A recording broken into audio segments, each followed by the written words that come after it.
Bien, mesdames, messieurs, monsieur le sénateur, le jury est un jury sérieux parce qu'il reçoit pendant l'été, il ne peut plus lire d'autres livres que les livres que la Fondation lui envoie. Et donc, chaque membre du jury, il y a 20 membres du jury, reçoit chacun 2 livres et doit les lire. Il n'y a pas de conflit d'intérêt dans la mesure où le jury ignore totalement qui sont ces personnes et ne les connaît pas. Le jury se réunit au mois de septembre et donne une note de 1 à 5 et il y a un échange entre les membres du jury pour identifier celle ou celui qui sera honoré. Quand je dis celle, on est à un changement d'époque parce que les livres, sur les 10 livres reçus, 8 sont écrits par des femmes. Et parmi les membres du jury, j'étais frappé de voir que nous étions que 2 hommes. Au fond, c'est un jury et la réflexion éthique finit par, je ne sais pas si ça va continuer comme ça, au fond, devenir la propriété des femmes qui sont réputées avoir un sens de l'autre, un sens du care, probablement supérieur aux hommes. Et ce n'est pas étranger, je crois, à la capacité de la réflexion éthique de se retrouver dans une population plutôt féminine. Donc, comme au fond l'actualité parle de l'intelligence artificielle, sur les 10 livres reçus, il y avait 4 ouvrages sur l'intelligence artificielle de qualité inégale. Il y avait un livre sur le management, un livre sur la réflexion éthique du soin, bref, des ouvrages très divers. Et après 3 heures de discussion assez vives, âpres, nous avons identifié 2 ouvrages, l'un pour le trophée de l'enseignement, l'autre pour la recherche.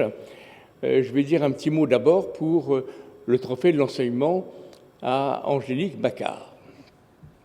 Ce livre a séduit les membres du jury par son courage. Angélique Macquart est une doctorant en sciences c'est pas sciences sociales, mais de l'organisation, et elle est ancien cadre de santé et surtout coordonnatrice de la réflexion éthique au CHU de Reims et à l'université de Champagne-Ardenne. Elle est ancien cadre de santé, donc elle s'interroge sur le management des cadres de santé, le management des soignants. Et dans ce domaine, elle a eu le courage, non pas d'élaborer une pensée qui soit totalement hors sol, mais d'interroger les cadres, d'interroger les soignants sur leurs relations qu'ils ont avec leur direction, avec leur management.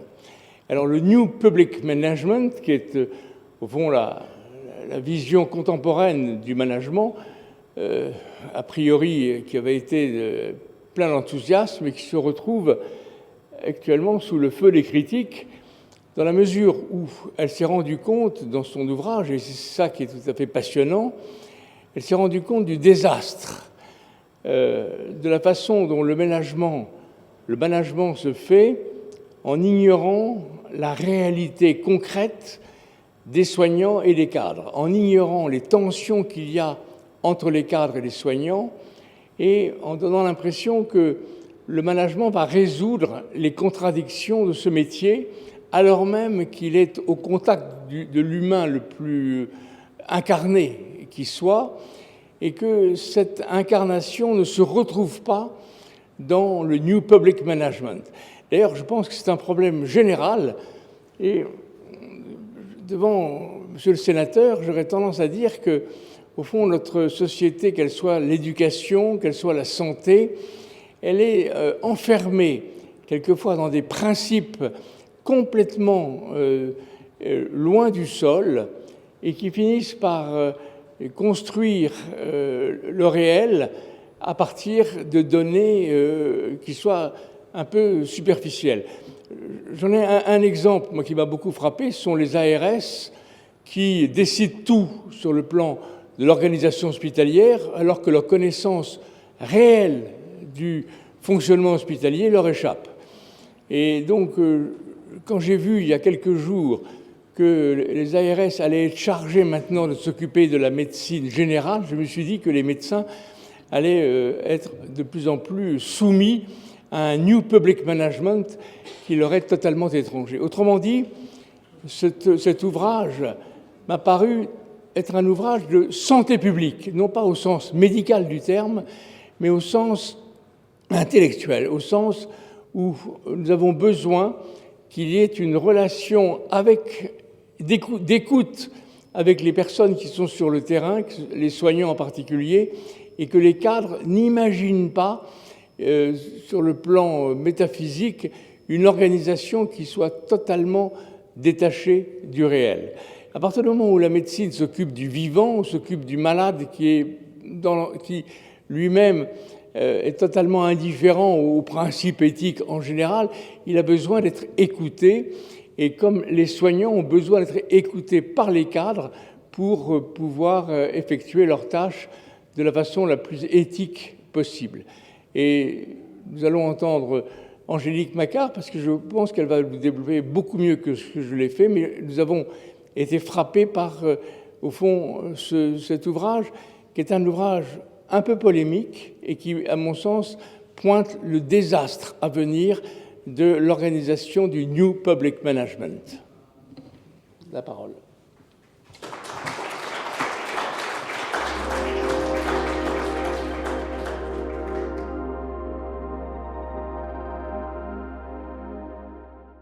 Monsieur l'administrateur de la Fondation Ochtad Elahi, Stéphane Chenderov, Monsieur le président du jury des trophées, président d'honneur du Comité consultatif national d'éthique, professeur Didier Sicard, Monsieur le délégué général de la Fondation Ochtad Elahi, Monsieur Marc Piévic, Monsieur le sénateur du Val d'Oise, Monsieur Arnaud Bazin, Mesdames et Messieurs, les membres de la Fondation Ochtad Elahi, Mesdames et Messieurs les membres du jury, cher public, permettez-moi de vous dire que je suis très honorée de recevoir ce prix. Mesdames, Messieurs, les membres du jury, je tiens à vous remercier de l'attention portée à mon ouvrage, L'éthique managériale des cadres de santé, comment répondre aux défis organisationnels et humains. Mais avant tout, je souhaite partager ce prix avec mon éditrice, Célie Arslan, qui par sa confiance, son accompagnement, sa ténacité à me proposer toujours des projets inattendus, a rendu cette reconnaissance possible. Je souhaite le partager aussi avec Walter Esbin, docteur en santé publique, responsable pédagogique du GFERS, acronyme de Groupe francophone d'études et de formation en éthique de la relation de services et de soins, qui œuvre dans le champ de la formation auprès des professionnels du soin, qui m'a montré le chemin de l'éthique et du prendre soin, avec également Michel Dupuis, philosophe, professeur émérite à l'Université catholique de Louvain, responsable scientifique du GFERS, qui a révélé à mes yeux la notion d'éthique organisationnelle et managériale, et qui m'a honorée de sa présence en tant que président du jury de ma thèse. Donc c'est avec beaucoup d'émotion et une profonde gratitude que je reçois ce trophée d'enseignement de l'éthique. Ce prix représente bien plus qu'une distinction.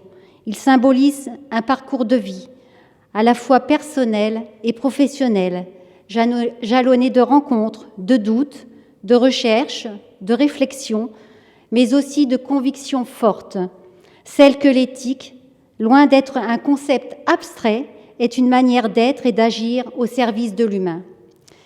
Si je me tiens devant vous aujourd'hui, c'est aussi grâce à toutes celles et tous ceux avec qui j'ai eu la chance de cheminer, les soignants, les cadres, les étudiants, les patients, les directeurs, les représentants des usagers et mes pairs, entre autres. Chacun d'eux m'a appris que l'éthique se construit dans leurs relations et se vit dans le quotidien. Mon parcours a commencé au plus près du soin, au chevet des patients, en tant qu'aide-soignante d'abord, puis d'infirmière et d'infirmière de bloc opératoire.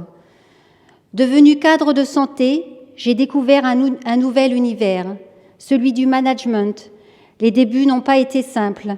Passer de la théorie à la pratique, c'est accepter de se confronter à ses maladresses, à son inexpérience et à la complexité humaine des organisations. J'ai vite compris qu'il n'existe pas un seul mode de management. Chacun invente le sien, crée son propre style managérial en fonction de qui il est, des personnes qui l'accompagnent et des valeurs qui le guident. Pour ma part, j'ai choisi de privilégier une posture humaniste et réflexive, cherchant toujours à comprendre les personnes au travail, le sens qu'elles donnent à leurs actions et les valeurs qu'elles portent. C'est au cours d'une formation intitulée « Éthique et management » animée par le philosophe Michel Dupuy que ma compréhension du rôle de cadre s'est transformée. J'ai alors compris que le management, loin d'être une simple technique de pilotage, pouvait devenir un outil d'orientation du changement au service d'une finalité profondément humaine. J'ai pu nommer ce que je pratiquais de façon intuitive, le management éthique. Ce mode de management repose sur le souci de soi et le souci d'autrui, sur la reconnaissance de la singularité de chacun et sur une attention constante à ce qui humanise les pratiques. C'est une démarche humble, avec tâtonnement, mais exigeante, qui s'inscrit dans le concret du quotidien. En parallèle, j'ai vu les réalités du terrain. J'ai été témoin de la souffrance des équipes, confrontées à la perte de sens, aux contraintes de rentabilité, la logique gestionnaire étant traditionnellement opposée à la logique soignante, à la fragmentation du soin en différentes tâches. Nous travaillons à la chaîne. Nous n'avons plus le temps de parler avec les patients. Je ne me reconnais plus dans mon métier. J'ai si souvent entendu ces phrases. Elles rappellent combien il est urgent que les professionnels retrouvent du sens dans leur travail. La crise de la Covid-19 n'a fait que révéler davantage ces fragilités, mais aussi la force des collectifs lorsqu'ils se rassemblent autour de valeurs communes. Au regard de tout ce cheminement, j'ai poursuivi le questionnement au travers d'un travail de thèse portant sur l'influence de l'éthique dans la gouvernance des établissements de santé et sur les pratiques managériales des cadres de santé de 2018 à 2023. Suite à ce long et exigeant travail, mon éditrice, Célie Arslan, m'a dit « Allez Angélique, il faut que tu fasses quelque chose de cette thèse, car il est essentiel de chercher à diffuser ces résultats en les publiant.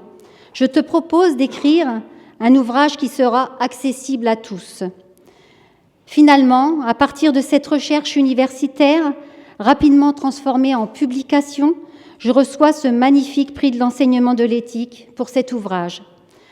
Mon objectif ou mon vœu est qu'il puisse constituer un socle d'enseignement de l'éthique managériale parce qu'il relie une approche théorique des valeurs humaines à la réalité concrète des organisations de soins. Vous pouvez maintenant percevoir pourquoi je suis si honorée de recevoir ce prix, honorée de cette reconnaissance d'une éthique concrète, transmissible. Pour reprendre les mots de Michel Dupuy, l'histoire de l'humanité nous montre que les grandes intuitions, qu'elles soient scientifiques, philosophiques ou spirituelles, ont toujours nécessité du temps pour s'incarner dans des pratiques vivantes. Longtemps, l'éthique a été perçue comme une régulation des gestes ou des actions individuelles. Or, dans nos organisations de santé, il est nécessaire de considérer que les soins n'existent pas sans un contexte de soins. L'éthique ne peut donc plus se limiter aux pratiques professionnelles, elle doit aussi s'ancrer dans la manière dont le travail est organisé, accompagné et piloté. C'est tout le sens de l'éthique organisationnelle et managériale. Pour reprendre la pensée de Paul Ricoeur, dans Soi-même comme les autres, il s'agit de vivre une vie bonne, avec et pour autrui, dans des institutions justes. Chacun a donc sa part de responsabilité. En tout premier lieu, les dirigeants ont un rôle à jouer pour impulser une gouvernance empreinte d'éthique.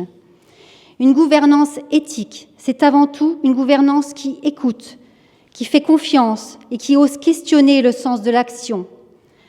Elle accompagne la complexité, alliant la rigueur du management et la sensibilité humaine. Réinventer nos organisations, c'est leur redonner la capacité de stimuler la créativité, l'autonomie et la responsabilité, tout en restant fidèles à l'équité et à la mission du service public. Dans un monde en mutation, interroger nos pratiques, nos structures et nos certitudes devient essentiel. Chaque transformation, qu'elle soit technologique, organisationnelle ou sociétale, doit rester guidée par une même boussole, la valeur humaine ajoutée, car c'est elle qui crée la confiance des patients, la fierté des professionnels et la légitimité de nos institutions. L'apport scientifique de la recherche doctorale sur laquelle repose cet ouvrage est d'autant plus précieux qu'il s'enracine dans l'expérience professionnelle. J'y articule la théorie et la pratique, les concepts et l'action, en proposant des repères opérationnels pour les cadres de santé, les formateurs, les dirigeants. Cette articulation rend le propos transmissible. Il ne s'agit pas seulement d'une réflexion, mais d'une pédagogie de l'éthique en action qui permet d'apprendre à penser le management comme un art d'interroger le sens, de décider et d'agir avec discernement dans un environnement contraint, mais aussi de viser à accompagner et prendre soin des soignants autant que des personnes soignées. Il invite à considérer les cadres de santé comme des médiateurs du sens, capables de répondre aux questions sensibles qui émergent dans les collectifs de travail, d'animer la réflexion éthique et de soutenir les équipes dans leurs dilemmes quotidiens.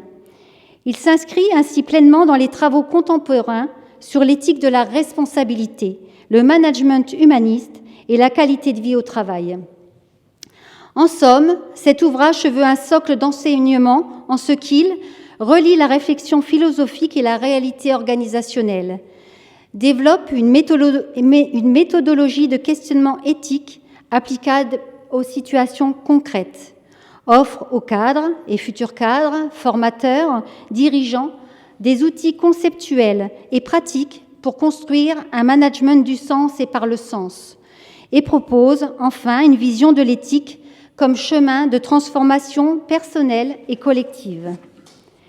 Il fournit des apports pour enseigner à penser le soin, le management et l'organisation comme des espaces vivants où se jouent les conditions mêmes de l'humanité au travail. Aujourd'hui, j'exerce en tant que coordonnatrice de la démarche éthique au CHU de Reims et à l'UFR Santé. Mes missions sont multiples. Mettre en œuvre la politique d'éthique de l'établissement, proposer des actions pour la faire vivre, mais surtout accompagner la réflexion éthique de proximité auprès des professionnels du terrain et des étudiants en santé. Ce rôle m'amène à être en lien étroit avec les équipes, à leur côté, dans leur réalité quotidienne. Il s'agit d'écouter, de soutenir, d'accompagner, mais aussi d'encourager la parole, d'accueillir les émotions et les soutenir dans leur recherche de sens aux situations vécues. J'aime penser que coordonner une démarche éthique, c'est apprendre à repérer l'extraordinaire dans l'ordinaire. Ces moments qui, sous l'apparente routine, recèlent une profondeur humaine souvent insoupçonnée. C'est aussi, comme le rappelle le philosophe André Comte-Sponville, cultiver la tempérance, cette vertu discrète et essentielle qui consiste à ne pas chercher à dépasser nos limites, mais à les respecter, à faire preuve de mesure, d'équilibre et de discernement dans l'action. Je souhaite partager un exemple issu de mon expérience lors de mes rencontres avec les professionnels. Mon objectif est de ne pas exercer une pression descendante en imposant des sujets de réflexion qui ne leur parleraient pas. Au contraire, j'adopte une démarche ascendante en les invitant à choisir eux-mêmes le thème ou la situation qui questionne leurs valeurs et qu'ils souhaitent explorer. Partir d'eux est une nécessité. C'est ainsi qu'ils se sentent reconnus, impliqués et acteurs de la réflexion éthique. Au fil du temps, cette approche s'est incarnée dans ce qui est devenu mon slogan. L'éthique pour vous, avec vous, en proximité. Chaque temps de réflexion entre 1h et 1h45, un temps précieux, riche pour tous. J'applique une méthodologie que j'ai affinée au fil des rencontres éthiques. Nous commençons toujours par recueillir la perception du problème de chacun, de la difficulté ou de ce qui, toujours dans un contexte donné, suscite des interrogations, en lien avec le thème ou la situation abordée. Vient ensuite l'identification des valeurs mises à mal et des émotions ressenties. Dans un climat d'écoute et de bienveillance, les professionnels se livrent librement. Ces échanges sont souvent vécus comme une libération d'une parole longtemps contenue. Je les invite ensuite à élargir la réflexion à la lumière du droit, de la déontologie, de la morale, mais aussi de repères ou de principes éthiques tels que la bienveillance, la délicatesse, l'humilité, la bientraitance, l'autonomie, la bienfaisance et la non-malfaisance, entre autres. Progressivement, leur regard sur la situation peut évoluer, une prise de recul réflexive s'amorce. Nous poursuivons alors en distinguant ce qui dépend d'eux de ce qui ne dépend pas d'eux, afin qu'ils puissent concentrer leur action sur leur véritable champ d'influence. Ensuite, je les encourage à explorer toutes les pistes possibles, à laisser libre cours à leur créativité. Pour conclure, je leur demande ce qui, selon eux, changera concrètement dans leur pratique quotidienne à la suite de ce temps de réflexion. Chaque jour, je me dis que j'ai de la chance de partager ces moments précieux avec les professionnels, de recevoir leur confiance, de les voir s'interroger sur le sens de leurs actions, sur celui de ce que vivent les patients, les résidents et leurs familles, et surtout la satisfaction de les voir transformer une expérience difficile et des émotions négatives en perspectives constructives et porteuses de sens. J'ai retrouvé foi en l'humanité, j'ai pris de recul. Finalement, nous faisons de l'éthique chaque jour sans le savoir. Ces paroles, simples mais profondes, résonnent souvent à la fin de nos échanges, comme autant d'échos du sens retrouvé. Je poursuis cette éthique concrète également auprès des cadres de santé, des professionnels ayant des fonctions d'encadrement au sens large, en leur proposant une formation sur le sujet éthique et management dès 2026.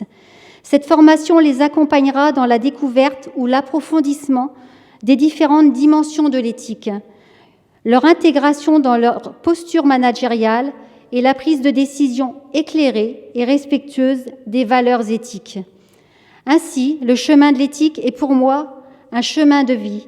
Il permet d'entrevoir différentes orientations, d'éclairer nos décisions et de garder le cap, même dans la complexité. Faire vivre l'éthique, c'est un travail de longue haleine. Cela ne s'impose pas. Cela se propose, se partage, se cultive. L'éthique managériale concrète et incarnée consiste à veiller chaque jour à ce qui humanise les pratiques. Elle se nourrit de la réflexion collective, de l'intelligence du groupe au service du singulier. Elle nous invite à encourager la parole, à accueillir les émotions, à viser à un agir juste et sensé, dans le respect de la réalité de chacun.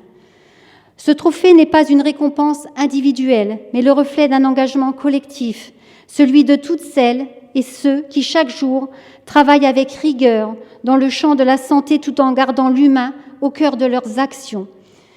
Je n'ai pas la prétention d'enseigner l'éthique, mais en toute humilité, j'essaie de transmettre le goût du questionnement, le courage du discernement et la force tranquille de la tempérance. Je souhaite poursuivre cet engagement avec simplicité et détermination, convaincu qu'il est possible et nécessaire de questionner le sens, de redonner du souffle et de la dignité à nos pratiques, à nos organisations et à nos relations. Je terminerai par un grand merci à la Fondation Ochtad Elahi, éthique et solidarité humaine reconnue d'utilité publique. Merci d'exister et de nous montrer que nous ne sommes pas seuls. Vous nous permettez d'y croire, de poursuivre ce chemin des possibles dans un monde où l'éthique ne va pas toujours de soi. Merci à vous.